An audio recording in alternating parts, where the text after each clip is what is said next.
Israel stands at a precipice, and it's not just about the internal political heat. Born from the ashes of conflict, this 70-year-old nation now grapples with the ghosts of its turbulent past. Can Israel navigate its deep divides, or will history push this nuclear state over the edge? Welcome to Living History. Israel, particularly Jerusalem with its revered Baitul Maqdas, or Temple Mount in Jewish traditions, has been a nexus of religious and geopolitical strife for millennia. For ages, Judaism, Christianity and Islam have fiercely declared it their spiritual heartland. Yet there's more to Israel's significance than just ancient religious ties. Its modern story is marked by heart-wrenching tragedies. The haunting shadows of the Holocaust stirred up global compassion for the Jewish community, which set the stage for the 1947 UN resolution, partitioning Palestine into Jewish and Arab territories. However, Israel's birth as a nation in 1948 was no calm affair. It was a clarion call that echoed wars and conflicts, both with neighboring Arab nations and internally with Palestinians. In its wake, key factions like Hamas, Hezbollah, and the Palestine Liberation Organization (PLO) emerged, each championing distinct visions and strategies for the Palestinian cause. Yet, it's not just ancient rivalries that shape Israel's destiny. Fast forward to recent years and you'll find the political undercurrents just as tumultuous. Since November 2018, Israel's political scene has been in upheaval. Triggered by a ceasefire after clashes with Hamas, Defense Minister Avigdor Lieberman resigned, leading to the Knesset's dissolution. The result? Despite Benjamin Netanyahu's party consistently winning elections from 2019 to 2022, forming a stable government proved challenging. Read impossible. The deadlock seemed to finally break in March 2021 with a diverse coalition against Netanyahu, or Bibi as he is often called. However, by 2022, Israel saw the return of a Netanyahu-centered right-wing victory. Yet, to form a government this time, Netanyahu had to pay a hefty price. He formed a coalition with the two ultra-right-wing parties, the Religious Zionist Party and Jewish Power. The Religious Zionist Party, steered by Bezalel Smotrich, ardently promotes a vision for Israel deeply entrenched in radical religious and nationalist views. They not only dream of a greater Israel, which ambitiously claims sovereignty over regions extending into present-day Jordan, Lebanon, and Syria, but also reject the very idea of a Palestinian state, advocating instead for annexation of vast West Bank territories. Jewish Power, on the other hand, is an offshoot of the political legacy of Rabbi Meir Kahane, whose original party, Catch, was banned in Israel for incitement to violence and racism. Led by Itamar ben-gvir, Jewish Power has been controversial to say the least. Ben-gvir himself has been a contentious figure, with a past peppered with far-right activism and a well-known penchant for provocative actions, especially its antagonistic stance towards Palestinians. Netanyahu's alignment with these hardliners isn't about seeking balance, but about political survival. Known for his cunning political strategies, this coalition move reveals a Benjamin Netanyahu willing to make unsettling alliances, compromising broader policy decisions for power's sake. These parties exerted significant influence over critical decisions related to security, settlements, and Palestinian interactions.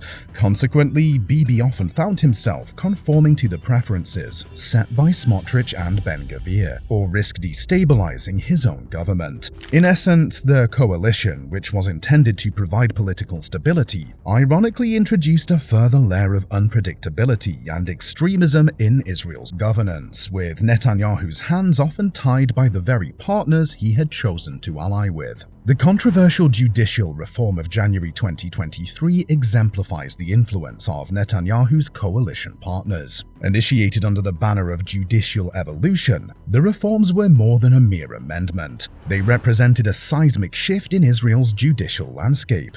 At the heart of the reform lay the intent to curtail the overarching powers of the Supreme Court. Massive protests erupted, and the divide within Netanyahu's own party, Likud, widened. Tensions were were further amplified when the Minister of Internal Security, Ben-gvir, hinted at the creation of a National Guard, sparking fears of pro-government militias to quash protests. This internal chaos, combined with the looming threats from Iran, the fractured relationship with the US, and the perennial Israeli-Palestinian conflict, put Israel at a critical juncture. To put it succinctly, while Israel remains embroiled in its everlasting war externally with its traditional rivals, perhaps the more disconcerting war is the one brewing internally. The power struggles, political alliances, and frequent elections have deepened the societal divides, putting Israel on the brink of potential collapse. Now, why should the world be wary of Israel's potential nosedive? Put simply, the volatility in this region could ignite flames with global implications, becoming a possible flashpoint for the next major war. Since its inception in 1948, Israel has contended with both internal challenges and a hostile regional environment, manifesting in significant wars in 1956, 1967, and 1973. These wars solidified regional rivalries, not just with Iran after its 1979 Islamic Revolution, but also with nations like Jordan, Egypt, Lebanon, and Syria. While some of these relationships have evolved over time, Tehran's vehement anti-Israeli stance, in particular, has remained a central tenet of its foreign policy. As the 21st century progressed, the culmination of tensions between Israel and Iran, paired with Sunni-majority nations' distrust of Shiite-majority Iran, paved the way for unlikely alliances. With these newfound alignments, Israel began to sense an enhanced security and diplomatic advantage in the region. However, fast forward to the Abrahamic Accords in 2020, where there was hope that Israel would redefine the Middle East dynamics. Reality has often been far from expectations. Israel's once promising alliance with UAE, Bahrain, and Morocco, which looked to counter Iran's influence, has waned. Instead, countries like the UAE and Saudi Arabia are recalibrating their stances towards Iran, making the geopolitical balance even more precarious for Israel.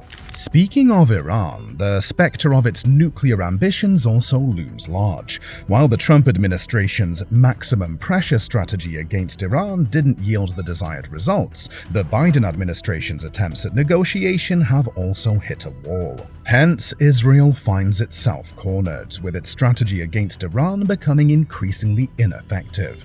For an in-depth look at Iran's nuclear rise and its potential future implications, be sure to watch our dedicated video on the topic linked at the end. Next door, the dynamics with Syria and Lebanon are no less troubling.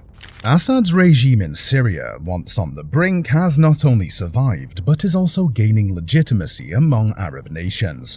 This is problematic for Israel, as it makes their interventions against Iranian operations in Syria more complicated. Furthermore, Lebanon's enduring political and economic turmoil hasn't diluted Hezbollah's influence either, which continues to be a thorn in Israel's side. But it's not just external dynamics that are of concern. The West Bank, a perennial flashpoint, is witnessing escalating tensions. Jewish settlement growth, deemed illegal under international law, is exponentially expanding. This not only aggravates the Israeli-Palestinian conflict, but also pushes the dream of a two-state solution further into the realm of fantasy.